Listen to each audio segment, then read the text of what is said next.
Hello my dear friends, આજે આપણે અંગ્રેજીમાં ગ્રામર એની ચર્ચા કરવી છે મિત્રો. સ્પર્ધાત્મક પરીક્ષાઓની અંદર ગ્રામરને લગતા કેટલાક પોઈન્ટ્સ આપણને પૂછાય છે. એમાં ખાસ કરીને ટેન્સીસ એટલે કે કાળ રચના. હવે આ કાળ રચના એકવાર જો તમને આવડે તો બાકીના બધા જ વાક્યો તમે સરળતાથી કરી શકો છો મિત્રો. ખાસ કરીને તમારે વર્બ્સનો ઉપયોગ કરવાનો, ક્રિયાપદનો ઉપયોગ કરવાનો હોય છે.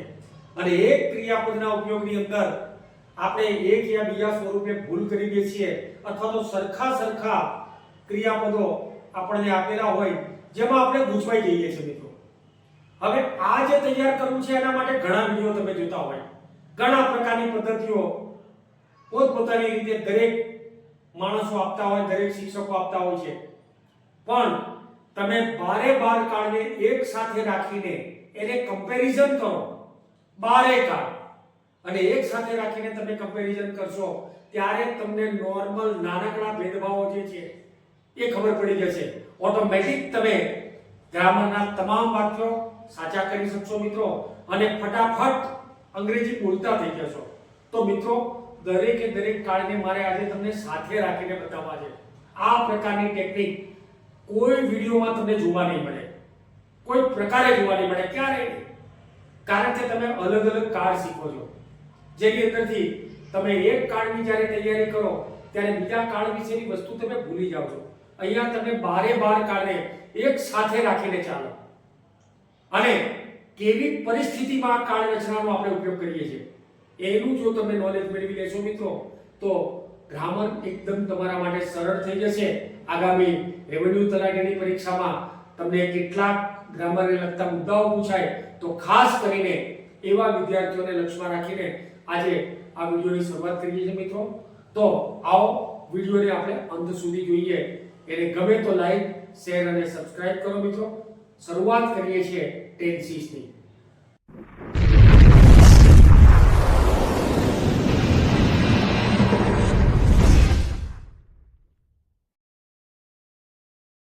હવે મિત્રો, સ્ક્રીન પર તમે બારે બાર કાળની વાક્ય રચના જોઈ શકો છો. આપણે એક જ વાક્ય લીધી છે કે કવિતા લખવી, અને એના અનુસંધાનમાં તમને તમામે તમામ કાળ જે આપેલા છે એની માહિતી મારે તમને આપી છે.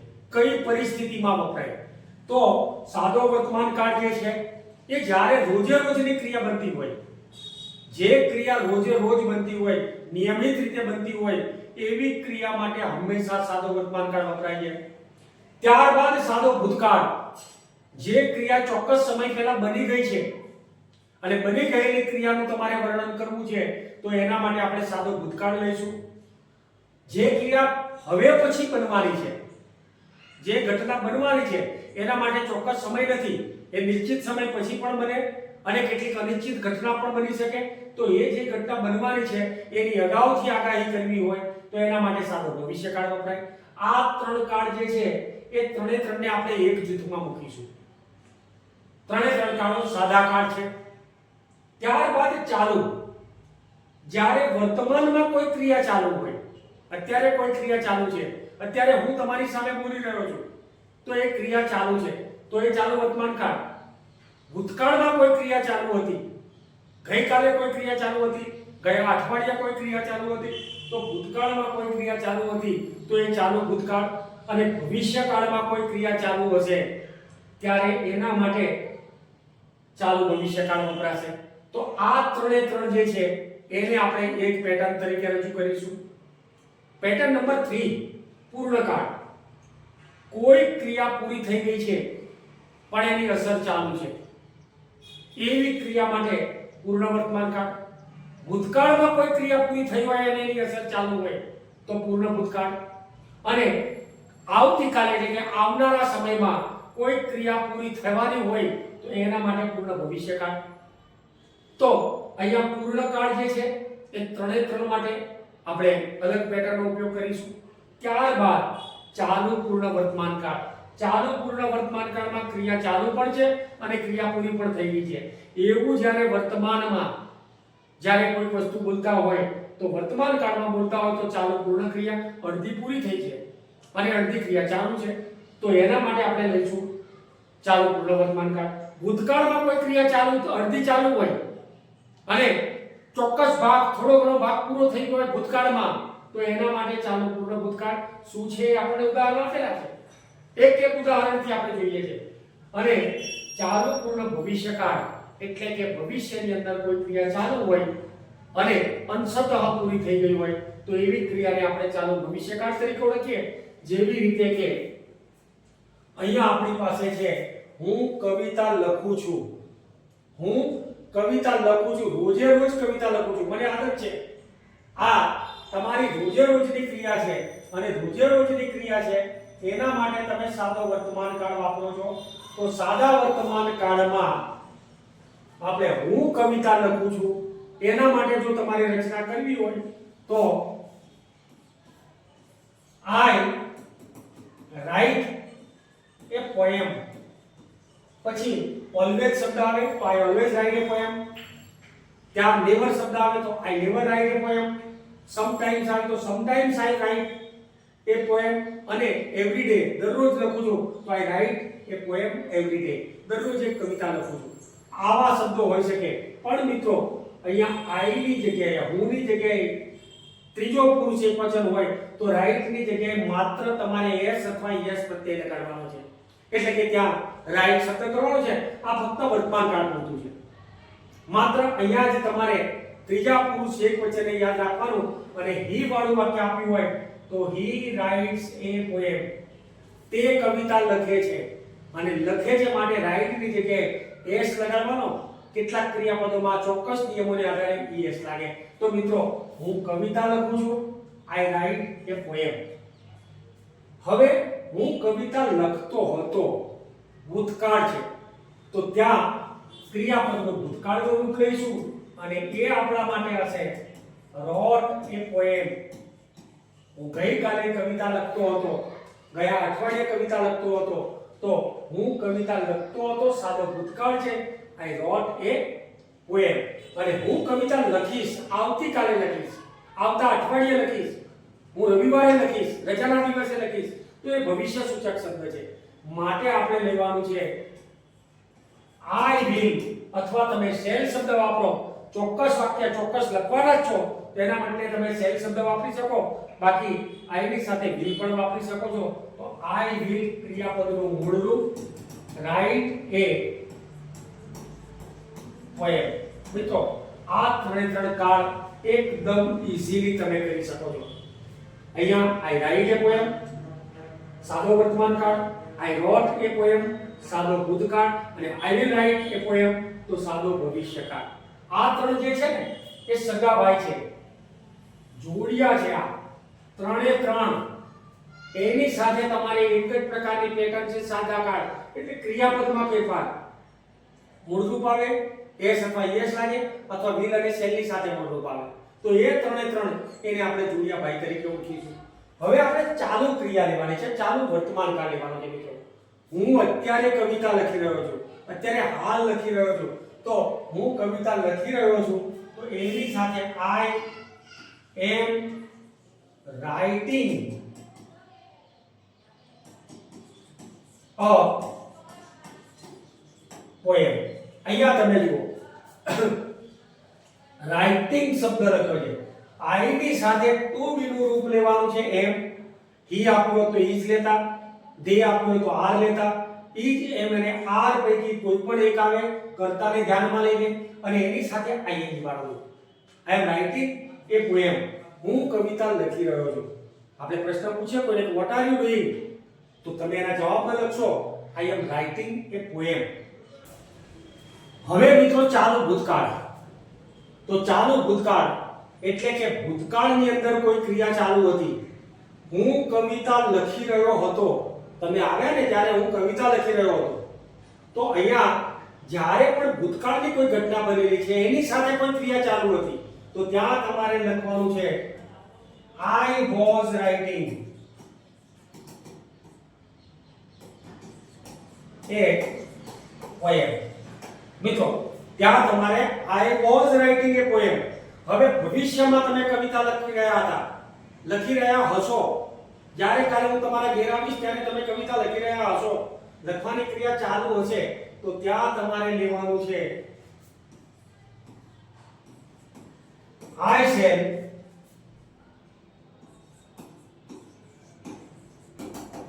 be writing a poem.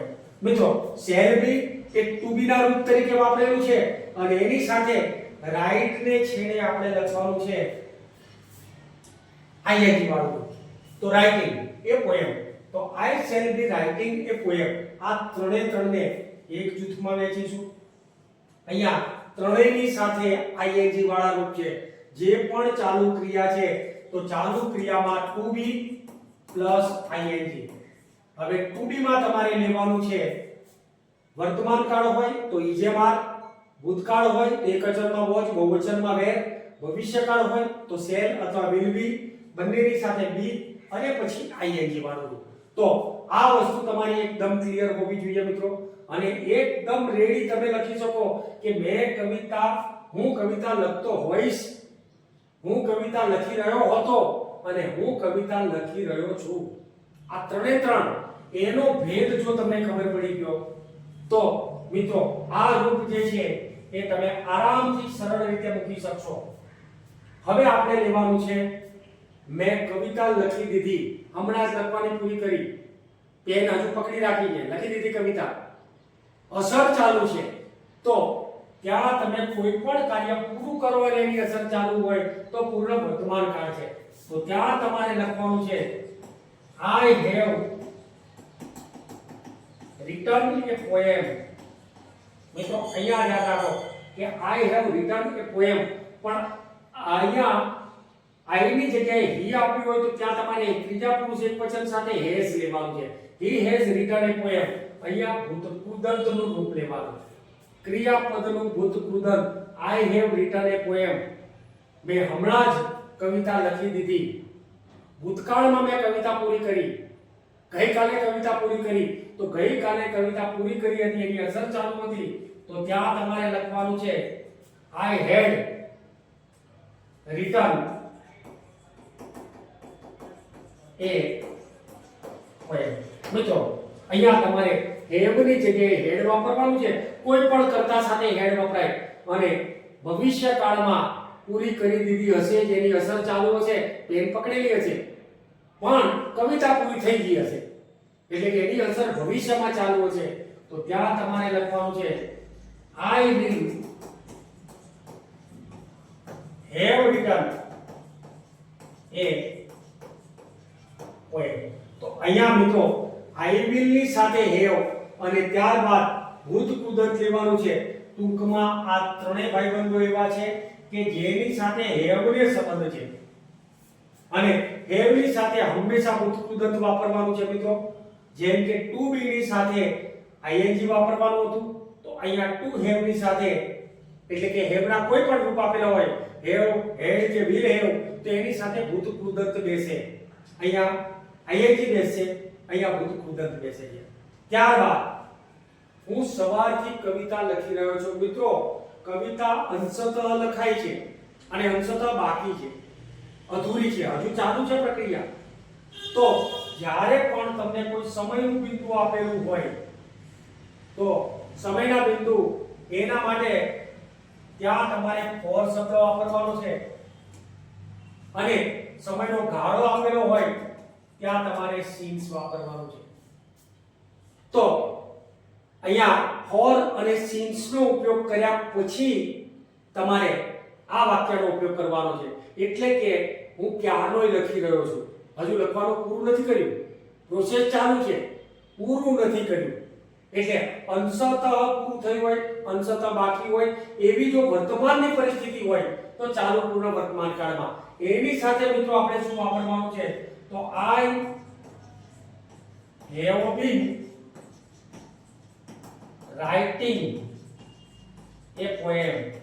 અહીંયા ધ્યાન આપશો મિત્રો, અહીંયા બે કાળ ભેગા કરેલા છે. કયા? ચાલુ અને પૂર્ણ. તો ચાલુ કાળ જે છે એના માટે તમારે લખવાનું છે ing વાળું રૂપ. ચાલુ કાળમાં ing આવે અને પૂર્ણ કાળ તમને આપેલો છે તો પૂર્ણ કાળની અંદર have પ્લસ ભૂતકૃદંત, તો be નું ભૂતકૃદંત been થાય, તો I have been writing A poem.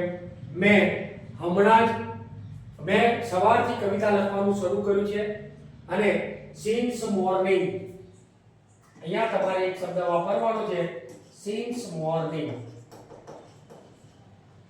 હવે મિત્રો હું સવારથી કવિતા લખી રહ્યો હતો, ગઈકાલે સવારથી લખી રહ્યો હતો. હવે ત્યાં તમારી પાસે ભૂતકાળ છે અને ભૂતકાળ છે ત્યાં તમારે લખવાનું છે I had been અને રાઇટિંગ તો જે છે એનું એ પોએમ સિન્સ મોર્નિંગ. અહીંયા તમારે આટલું વાક્ય જે છે ને એ બધામાં જોડી દેવાનું છે કારણ કે સવારથી છે. હું સવારથી ગઈકાલે કવિતા લખી રહ્યો હતો. હવે એ ક્રિયા જે છે ને એ પૂરી નથી થઈ, અંશતઃ પૂરી થઈ ગઈ અને અહીંયા સવારથી કવિતા લખી રહ્યો હોઈશ, આવતીકાલે ભવિષ્યકાળ, આવતીકાલે સવારથી કવિતા લખી રહ્યો હોઈશ, ક્યારે પૂરી થશે એ મને ખબર નથી. તો ત્યાં તમારે હું સવારથી કવિતા લખી રહ્યો હોઈશ તો I will have અને એની સાથે ભૂતકૃત તરીકે તમારે વાપરવાનું છે will, writing a poem અને એની સાથે since morning. મિત્રો અહીંયા તમે કેટલીક બાબતો સમાનતા જોઈએ છે. તો આ તમારે ચારે ચાર પેટર્નને ચાર વર્ગોમાં મૂકી દો. આ પેટર્ન A પેટર્ન, આ B પેટર્ન, C પેટર્ન અને D પેટર્ન. ચારે પેટર્નને અલગ વાપરી દો. અહીંયા હંમેશા ક્રિયાપદના રૂપો આવશે. હવે ક્રિયાપદમાં ચોક્કસ નિયમોને આધારે ફેરફાર થાય. વર્તમાન કાળ આપેલો હોય તો ત્રીજા પુરુષ એકવચન સાથે એસ અથવા ઈએસ લાગે અને બાકીના બધામાં ક્રિયાપદનું મૂળ. ભૂતકાળ આપ્યું હોય તો એમાં નિયમિત ફેરફાર, અનિયમિત ફેરફાર અને કેટલાક રૂપો એના જ આવે છે. તો એ આપણે અલગના વિડિયોમાં જોઈ લઈશું. ભવિષ્યકાળ આપેલો હોય તો એની સાથે will અને shall વપરાય છે પણ shall નો ઉપયોગ ના કરો તો ચાલે છે. પણ કોઈ નિશ્ચિત ક્રિયા કરવાની હોય તો I shall એવો શબ્દ તમે બોલી શકો છો. I shall return a poem તો પણ ચાલે, સાચું છે. I અને will ની સાથે shall વપરાય છે અને will બધાની સાથે વપરાય છે. તો I will write a poem. અહીંયા મિત્રો આ ત્રણે ત્રણ એક ગ્રુપના છે. હવે to be plus ing, to be plus ing વાળું રૂપ છે એ બી વિભાગમાં બેસશે. એની સાથે ઈ જેમાં was were will be shall be એની સાથે ing છે. અહીંયા have has કે had અથવા will have એની સાથે ભૂતકૃદંત છે. તો have પ્લસ ભૂતકૃદંત અને have પ્લસ ભૂતકૃદંત એટલે વિભાગ સી અને વિભાગ સી ની અંદર તમારે ભૂતકૃદંતના રૂપો લેવાના છે. have had કે will have એ કાળ પ્રમાણે ધ્યાનમાં રાખશો. અને have been plus ing, have been અને પ્લસ ing વાળું રૂપ. હવે have been પ્લસ ing વાળું રૂપ હંમેશા ક્યારે વપરાય છે? બંનેને મિક્સિંગ કરો છો, ચાલુ અને પૂર્ણ ક્રિયા. અડધી પૂરી થઈ છે, અડધી ચાલુ છે. જ્યારે રસોઈ બનાવતી હોય મમ્મી, ત્યારે અડધી રસોઈ બનાવી હોય અને રોટલી ઘડવાનું ચાલુ હોય તો ત્યાં તમારે ચાલુ પૂર્ણ, સવારથી રાંધું છું હજુ પૂરું નથી થયું, આવું કહે છે. તો એવું જ્યારે કહેતા હોય ત્યારે તમારે આ પ્રમાણે ચાલુ પૂર્ણ ભૂતકાળ વાપરવાનો છે. મિત્રો આ જે છે ને એને તમે એકબીજા વાક્યો સાથે સરખાવી લેજો, ખૂબ ઉપયોગી થશે. અને આ પ્રકારે કવિતા લખું છું એની જગ્યાએ હું સફરજન ખાઉં છું, હું સફરજન ખાતો હતો, હું સફરજન ખાઈશ. તમે કોઈ પણ વાક્ય લો અને કોઈ પણ વાક્યને આ નિયમો લાગુ પાડશો ત્યારે એક સાથે અસંખ્ય વાક્યો તમે બનાવી શકશો. અસંખ્ય વાક્યો, ઘણા બધા વાક્યો બનાવી શકશો. અને એ વાક્યો બનાવીને એને બોલવાનું ચાલુ કરો, એને પરસ્પર એકબીજા સાથે આદાન પ્રદાન કરો, સંવાદ કરો તો ઓટોમેટિક તમને આની ઉપર પકડ આવી જશે. મિત્રો આગળ જોઈએ આપણે. અહીંયા સાદો વર્તમાન કાળમાં અહીંયા ટુ બી ના રૂપો લેવાના છે. ટુ બી એનો મતલબ ગુજરાતીમાં હોવું અથવા થવું. મિત્રો ટુ બી એટલે હોવું અથવા થવું. હવે અહીંયા જોઈએ છે કે હોવું અને થવું એટલે શું? તો તમારી હાજરી હોવી અથવા તો તારા કાર્ય થવું, આ બંને વસ્તુ માટે તમારે ટુ બી એનો ઉપયોગ કરવાનો છે. બી એટલે બનવું, બી એટલે બીજા અર્થમાં કરવું તે બનવું. બરાબર. હવે જેવી રીતે કે હું ડોક્ટર છું, તો છું ભાઈ એ એક હયાતી સૂચવે છે તમારી, અને એ હોય છે માટે એના માટે ટુ બી કહેવાય. તો આઈ એમ એ ડોક્ટર અથવા તો હી ઇઝ એ ડોક્ટર, તો એ પ્રકારે ટુ બી ના રૂપો લેવાના. તો મિત્રો બધા જ કાળના ટુ બી ના રૂપો આ પ્રકારે લઈએ. સાદો વર્તમાન કાળ હોય ત્યારે આઈ ની સાથે એમ આવે. ત્રીજો પુરુષ એકવચન એટલે કે હી સીટ અથવા તો નામ આપેલું હોય તો ઈઝ આવે, અને યુ વી અને ધે અથવા બહુવચનની અંદર આર આવે. તો સાદા વર્તમાન કાળમાં ઈઝ એમ અને આર. સાદા વર્તમાન કાળમાં ઈઝ એમ અને આર. દાખલા તરીકે I am a teacher, he is a teacher અને they are farmers. તો they ની સાથે આર, ઈઝ એમ અને આર. સાદો ભૂતકાળ તમને આપેલો તો એક વચનમાં તમારે was લેવાનું છે અને બહુવચનમાં were લેવાનું છે. they were players અથવા તો he was player, he was a player અને they were players.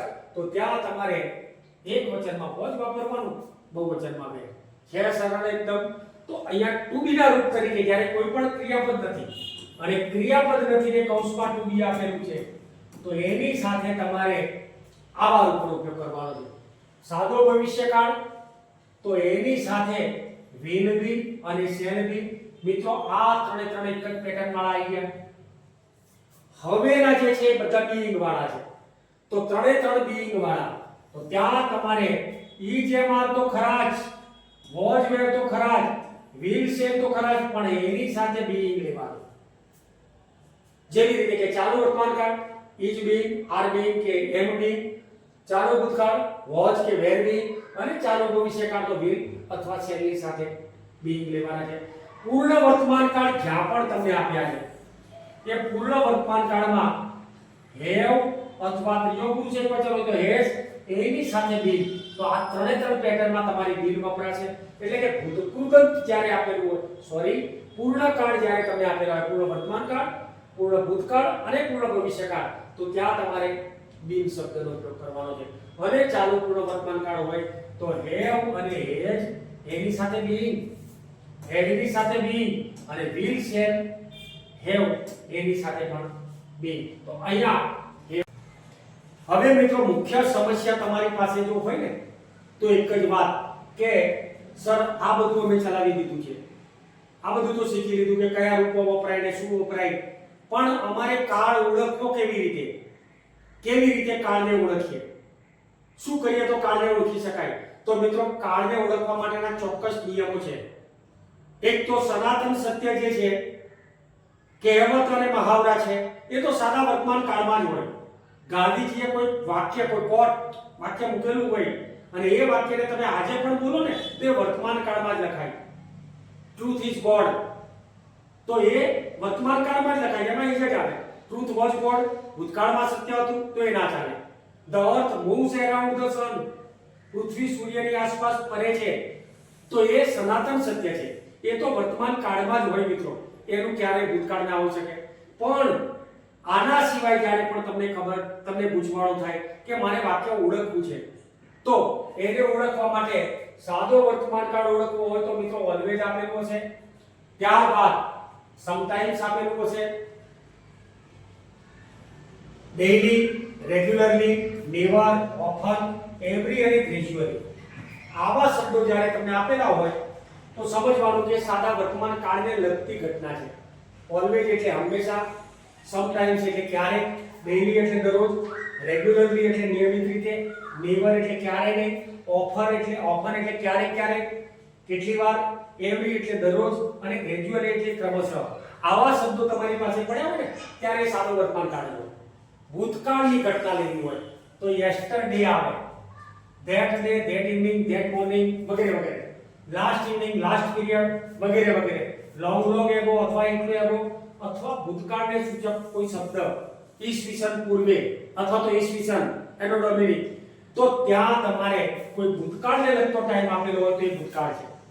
અગાઉનો ટાઈમ, બની ગયેલી ઘટનાનો ટાઈમ, ધ પ્રીવિયસ આપે અને ધ ડે બિફોર આપે. આવા શબ્દો આપેલા છે મિત્રો, તો સમજી લેવાનું કે સાદો ભૂતકાળ છે. ભવિષ્ય સૂચક શબ્દો ટુમોરો આવતીકાલે, નેક્સ્ટ એટલે પછીનું, હવે પછીના દિવસે, next morning, next evening, next Sunday વગેરે વગેરે.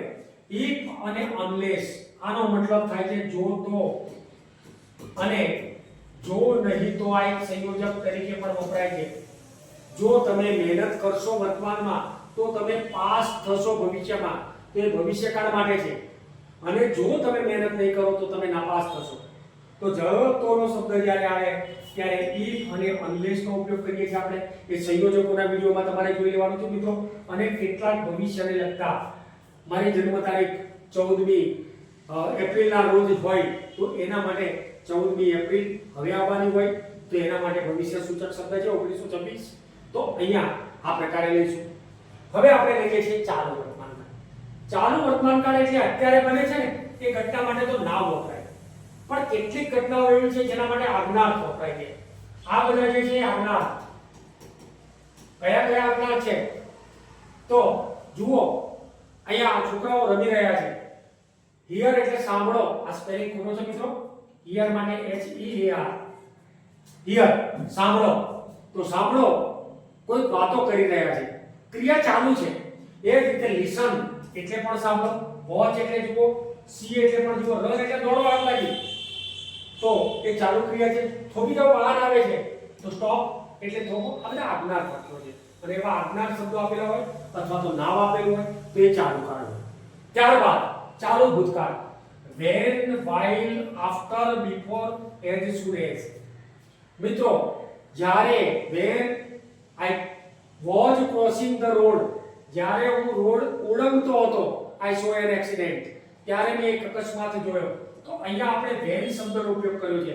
ભૂતકાળને લગતી ઘટના, એની સાથે ચાલુ વર્તમાનકાળ, ચાલુ ભૂતકાળ. એ જ રીતે while આપેલું હોય, after અને before પછી અને પહેલા, as soon as જેવા અમે પ્રવેશ્યા કે પિક્ચર ચાલુ થઈ ગયું તો ત્યાં તમારે as soon as નો ઉપયોગ કરવાનો છે. આવા શબ્દો તમને આપેલા હોય તો એ ચાલુ ભૂતકાળ છે મિત્રો. હવે ભવિષ્ય સૂચક શબ્દો તો તમારે ત્રણ જ યાદ રાખવાના છે ચાલુ ભવિષ્યકાળમાં. કારણ કે ભવિષ્યમાં અહીંયા જે શબ્દો છે ને મિત્રો, એના એ જ તમારા નીચે હશે, ચાલુમાં હશે, અને એના એ જ પૂર્ણમાં હશે, એના એ જ ચાલુ પૂર્ણમાં હશે. એટલે ભવિષ્ય સૂચક શબ્દોમાં તો તમારે ચેન્જિંગ કરવાનું નથી.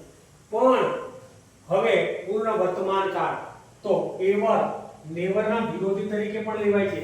પણ અહીંયા એવર અને નેવર જે છે પૂર્ણ વર્તમાન કાળમાં મેં ક્યારેય પિક્ચર જોયું નથી એટલે હજુ સુધી જોયું નથી, તો ત્યાં તમારે નેવર શબ્દનો ઉપયોગ કરીશું. ઓલરેડી એટલે હંમેશા, જસ્ટ નાઉ એટલે હમણાં, સિન્સ એટલે સવારથી, બપોરથી, એવી રીતે ફોર એ વીક અઠવાડિયાથી, તો ત્યાં તમારે આવા શબ્દોનો ઉપયોગ કરવાનો છે. તો અહીંયા પૂર્ણ વર્તમાન કાળને ઓળખવા માટે આટલા શબ્દોનો સહારો લેવાનો. પૂર્ણ ભૂતકાળ તો ત્યાં ઉપર શબ્દો આપેલા છે, પણ એમાંથી બેન આફ્ટર, બિફોર, એબો આવા શબ્દોનો જ્યારે ઉપયોગ થયેલો હોય તો એ પૂર્ણ ભૂતકાળ હોય. ઘટના આપણે જોવાની છે. ઘટના અહીંયા બે બાબતો તમને હું બતાવું કે when I met you, જ્યારે હું તમને મળ્યો. ધ્યાન આપજો મિત્રો, અહીંયા આની અંદર આપણે ભૂલ ના કરી દઈએ છીએ.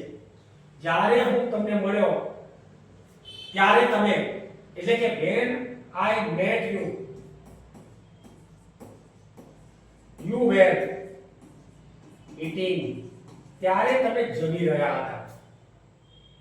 બરાબર? હવે જ્યારે હું તમને મળ્યો ત્યારે તમે જમી રહ્યા હતા, જમવાની ક્રિયા ચાલુ હતી, તો ત્યાં તમારે લખવાનું છે you were eating એટલે ચાલુ ભૂતકાળ મિત્રો. હવે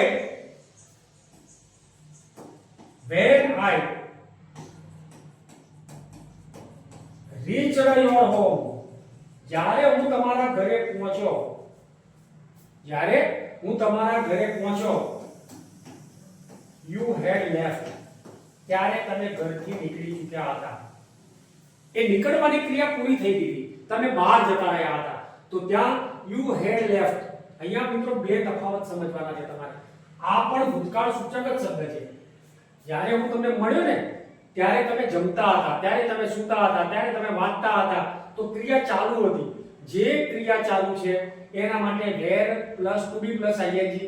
પણ અહીંયા તમારે લખવાનું છે કે જ્યારે હું આવ્યો ત્યારે તમે ઘરથી નીકળી ચૂક્યા હતા. લીવ નું ભૂતકૃદંત લખ્યું છે મિત્રો આ, અને લીવ નું ભૂતકૃદંત લેફ્ટ, હેડ લેફ્ટ, ત્યારે તમે નીકળી ચૂક્યા હતા. તો મિત્રો બંનેમાં વેન છે જુઓ. એટલે એ તફાવત તમે ખાસ ધ્યાન રાખશો. વેન આફ્ટર ડોક્ટર આવ્યા એ પહેલા દર્દી મરી પરવાયો, અથવા તો દર્દી મરી ગયો પછી ડોક્ટર આવ્યા, તો બંને આફ્ટર અને બિફોર નો ઉપયોગ કરીએ. એગોમાં પણ ક્યારેક આવે. હવે ચાલુ પૂર્ણ વર્તમાન કાળ. તો એકવાર ની વાત ઓલરેડી જસ્ટ વગેરે વગેરે. ચાલુ પૂર્ણ ભૂતકાળ પણ આપણે જોયું, અને ચાલુ ભવિષ્યકાળ ચાલુ પૂર્ણ ભવિષ્યકાળ જે છે એમાં તો તમારે ઉપર પ્રમાણના શબ્દો લેવાના છે. તો આવી રીતે મિત્રો આ પ્રકારના વાક્યો જે છે તમારી પાસે, એમાં વર્તમાન કાળ, ભૂતકાળ અને ભવિષ્યકાળ, આ ત્રણ મેઇન વસ્તુ, અને એની સાથે અસંખ્ય વસ્તુઓનો સમાવેશ આપણે કરી દીધો આજે એક જ વિડિયોમાં. વારંવાર આ વિડિયોને જોવાનો મિત્રો, અને ક્યાંક કાળ રચનામાં ભૂલ પડે તો તમારે મેચિંગ કરી દેવાનું કે હું કઈ જગ્યાએ ભૂલ કરું છું. તો એ પ્રકારે જુદા જુદા પ્રકારના વાક્યો બનાવતા રહેશો મિત્રો. પુષ્કળ વાક્યનું ભંડોળ તમારી પાસે એકત્રિત થશે, અને આ રીતે તમે ફ્લુઅન્ટલી બોલતા પણ થઈ જશો. તો આ અને આવા અનેક વિડિયો સાથે ફરીથી મળીએ. ત્યાં સુધી મિત્રો સર્વેને જય હિન્દ.